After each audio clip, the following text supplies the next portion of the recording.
আসসালামু আলাইকুম। আজকে আমরা পড়বো হচ্ছে যৌগিক শব্দ, রূঢ় শব্দ এবং যোগ রূঢ় শব্দগুলো মনে রাখার সহজ টেকনিক। যেহেতু এগুলো আমরা আসলে একটু প্যাচ লেগে যায়, অপশন দেখলে মাঝে মধ্যে মনে থাকে না, তাই আমরা একটু টেকনিক দিয়ে মনে রাখবো। আচ্ছা, তো প্রথমে আমরা পড়বো হচ্ছে যৌগিক শব্দ। তো যৌগিক শব্দটা যদি আমরা ডেফিনেশন ভিত্তিক করতে চাই তাহলে বলছে কি যে ব্যুৎপত্তিগত অর্থ আর ব্যবহারিক অর্থ একই। এটা মনে রাখতেও আবার আমাদের একটু প্যারা হয়। তো আমরা কি করব, এই লাইনটা মনে রাখবো যে মূল শব্দের অর্থ নতুন শব্দে থাকে। তার মূল শব্দে যে অর্থ থাকবে নতুন শব্দে একই অর্থ থাকবে। কিরকম, আমরা একটা উদাহরণ দিই। যেমন মিতালি, মিতালির ক্ষেত্রে যদি আমরা ভাঙি তাহলে হয় হলো মিতা যোগ আলী। তো মিতা মানে কি? মিতা মানে হলো বন্ধু, আর মিতালি মানে হলো বন্ধুত্ব। তাহলে আমাদের কিন্তু মূল শব্দের সাথে নতুন যে অর্থটা হইলো মিতালি, দুটো অর্থে মিল থাকলো। তো এরকম মিল আমরা যেখানে পাবো, যেমন গায়ক, গান করে যে গায়ক, গান গান গাওয়া গায়ক যে গান গায়, মিল থাকবে। মিল থাকলে যৌগিক শব্দ হবে। তো উদাহরণগুলো কি কি? মধুর, গায়ক, কর্তব্য, বাবুয়ানা, রাধুনী, দৌহিত্র, চিকামারা, পিতৃহীন, চালক, পাঠক, মিতালি, পাগলামি। এভাবে আমরা সিরিয়ালি মুখস্থ করতে পারি। কিন্তু এরকম মুখস্থ তো অনেকগুলো শব্দ আছে, এটা আমরা একটা ছন্দ আকারে মনে রাখবো। কি ছন্দ?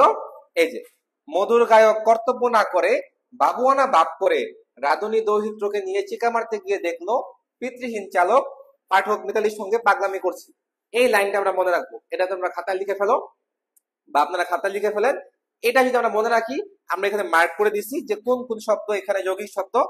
এই যে মধুর, গায়ক, কর্তব্য, বাবুয়ানা, রাধুনী, দহিত্র, চিকামারা, পিতৃহীন, চালক, পাঠক, মিতালি, পাগলামি। তো এটা আমরা মুখস্থ করবো। মধুর গায়ক কর্তব্য না করে বাবুয়ানা বাপ করে রাধুনী দহিত্রকে নিয়ে চিকা মারতে গিয়ে দেখলো পিতৃহীন চালক পাঠক মিতালির সঙ্গে পাগলামি করছে। ঠিক আছে? তো এই হলো যৌগিক শব্দ মনে রাখার টেকনিক। এবার হচ্ছে রূঢ় শব্দ। তো রূঢ় শব্দের ক্ষেত্রে যে কথাটা, যে এবার বলছে যে ব্যুৎপত্তিগত অর্থ আর ব্যবহারিক অর্থ হচ্ছে ভিন্ন। বা আমরা কেমনে মনে রাখবো, যে মূল শব্দের অর্থ নতুন শব্দে থাকে না। কিরকম? হস্তি। আচ্ছা, হস্তি মানে কি? হস্তি মানে হলো হাতি। এটা আমাদের নতুন শব্দ। আর মূল শব্দ কি? হস্ত। হস্ত যোগ ই। হস্ত মানে কি? হস্ত মানে হলো হাত। তাহলে হাত আর হাতি কি সেম জিনিস হলো? একটা অঙ্গ প্রত্যঙ্গের নাম, একটা প্রাণীর নাম। অর্থাৎ মূল শব্দের সাথে নতুন শব্দ অর্থের মিল রইলো না। যে মিল না থাকে সেটা হবে রূঢ় শব্দ। রূঢ় শব্দের উদাহরণ গুলা কি? তেল, এই যে গবেষণা, বাসি, তেল, প্রবীণ, সন্দেশ, হরিণ, মাংস, লাবণ্য, শ্বশুর, মণ্ডপ, কুশল, জি, পাঞ্জাবি। এখানে প্রতিটা শব্দ আসলে কবিতা বানানো সম্ভব না। তো এখান থেকে যে সবচেয়ে ইম্পর্টেন্ট সেগুলো নিয়ে আমরা একটা কবিতা বানাইছি। যে তেলে বাজা সন্দেশ খেয়ে প্রবীণ লোকটি, প্রবীণ মানে যারা বৃদ্ধ লোকটি, পাঞ্জাবি পরে ঝিকে নিয়ে হস্তির পিঠে উঠে বাঁশি বাজায়, যা গবেষণা করে কুশল হরিণ পালায়। একটা গল্পের মতো। আবারও বলি, তেলে ভাজা সন্দেশকে প্রবীণ লোকটি পাঞ্জাবি পরে জিকে নিয়ে হস্তির পিঠে উঠে বাঁশি বাজায়, যা গবেষণা করে কুশল হরিণ পালায়। তো এই হচ্ছে আমাদের রূঢ় শব্দ মনে রাখার টেকনিক। যদি আমরা এই লাইনটা মুখস্থ করি তাহলে একটা জাস্ট একটা গল্পের লাইনের মতো আমাদের উদাহরণ গুলা মনে থাকবে, প্লাস আমাদের ব্রেনে প্রেশারটা কম পড়বে। আচ্ছা, এরপরে হচ্ছে যোগরূঢ় শব্দ। যোগরূঢ় শব্দতে কি বলা হয়েছে? শব্দটি সমাস সাধিত হবে। তো সমাস সাধিত শব্দ তো আমরা সবার একটা ধারণা আছে, এটা আমাদের সমাজ বুঝতে হবে, সেটা আমরা আরেকটা আলাদা ক্লাসে দেখবো। যেমন এখানে একটা উদাহরণ দেওয়া হয়েছে যে পঙ্কজ। পঙ্কজ হলো পঙ্কে জন্মে যা।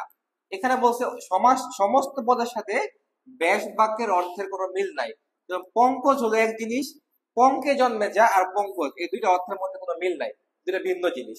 আচ্ছা, সেম ভাবে এখানে যেটা আছে যে রাজপুত, সরোজ, জলদি, মহাযাত্রা, পীতাম্বর, জলদ, আদিত্য, তুরঙ্গম, শরীর।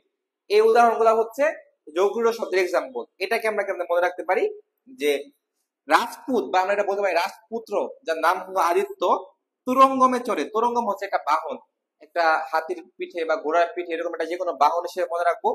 তুরঙ্গমে চড়ে পঙ্কজ ও সরস তোলার উদ্দেশ্যে জলদিতে যাবার জন্য। পঙ্কজ ও সরস আমরা দুইটা ফুলের নাম হিসেবে মনে রাখতে পারি। তোর দুইটা ফুল তুলতে কোথায় গেছে? যেমন পদ্ম ফুল যেমন কোথায় থাকে? পানির মধ্যে থাকে। কচুরিপানা পানির মধ্যে থাকে। জল দিতে গেছে, জল দিতে যাবার জন্য মহাযাত্রার আয়োজন করলো। একটা গল্পের মতো। কে গেল? রাজপুত্র আদিত্য। রাজপুত আদিত্য তুরঙ্গমে চড়ে পঙ্কজ ও সরস তোলার উদ্দেশ্যে জল দিতে যাবার জন্য মহাযাত্রার আয়োজন করলো। জাস্ট একটা সিম্পল লাইন মনে রাখি, তাহলে আমাদের কবিতার মতো জাস্ট তিনটা লাইনের মাধ্যমে আমাদের এই তিনটা বিষয় ক্লিয়ার হয়ে গেল। এভাবে আমরা বাকি ক্লাসগুলোতে বিদেশি শব্দ, দেশি শব্দ, কোনটা ফার্সি, কোনটা পর্তুগিজ, সবগুলো একদম ছন্দ নিয়ে টেকনিকারে আমরা শিখবো। ধন্যবাদ।